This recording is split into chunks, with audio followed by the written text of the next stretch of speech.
probably not a huge surprise given some of the headlines we've heard recently about the EU regulators and others, whether or not they'll follow with whatever the FAA decides to do on this.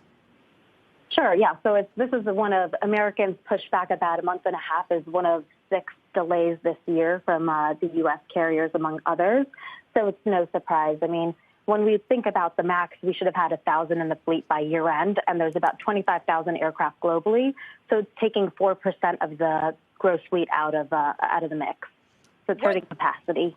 What do you think, just in terms of whether that January 16th date is a realistic one at this point, or is this just going to be one in a number of additional rollbacks? I know we know Boeing's making progress. They said they had 700 737 MAX flights with the new software, and they've had the MAX software log 390,000 flight hours in sims, so that's equivalent to 45 years.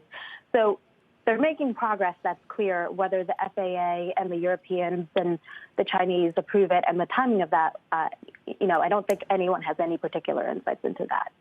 What I will say is that you start looking at all the things that are happening with the trade talks. If there is an impasse, if things don't go well with the Chinese trade talks, would you expect Chinese regulators to use this as another tool in the battle back and forth over the trade talks?